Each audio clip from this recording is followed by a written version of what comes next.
தோமா, தோமா, நான் சந்தேகத்தால நிறைஞ்சிருந்தேன். இப்போவாவது நம்புறியா?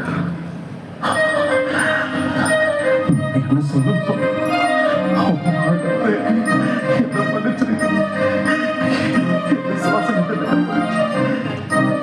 இயேசுவின் ஆரம்ப காலத்திலிருந்தே அவரோடு பயணித்து அவர் செய்த பல அற்புதங்களை கண்கூடாக பார்த்திருந்தாலும் இந்த உலகம் எனக்கு கொடுக்கப்பட்டது சந்தேகத்தோடு.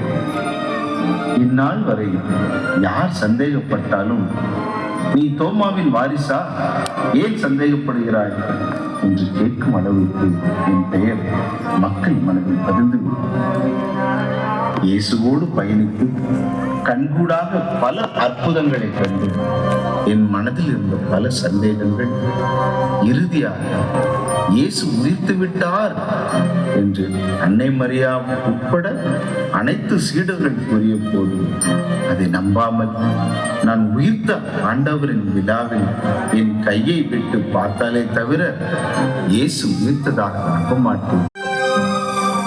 அது உண்மையாகவே சந்தேகம் மிகுந்த விசுவாசத்தின் வெளிப்பாடு.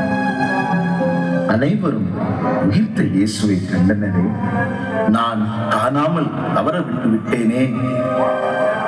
அப்பேற்பட்ட சந்தேக தோமாவாகிய நான் இந்த உலகிற்கு அவர் உயிர்த்ததை எடுத்து இயேசு உயிர்த்ததை நேரில் தொட்டு உணர்ந்த வேத சாட்சியாக நற்செய்தியை பறைசாற்றினார். இயேசுவோடு இருந்தபோது இல்லாத தைரியமும் துணிச்சலும் இயேசு இறந்த பிறகு பரிசுத்த ஆவியின் வருகையினாலே மிக உறுதியோடு தைரியத்தோடும் அவர் நற்செய்தியை பறைசாற்றினார். அதுவும் முக்கியமாக சென்னை மாநகரத்தில் பிற மதத்தினர் என்னை கல்லால் அடித்து விரட்டி அம்புகளால் குத்தி என்னை சாகும் வரை துன்புறுத்தினாலும் இயேசுவை கைவிடவில்லை.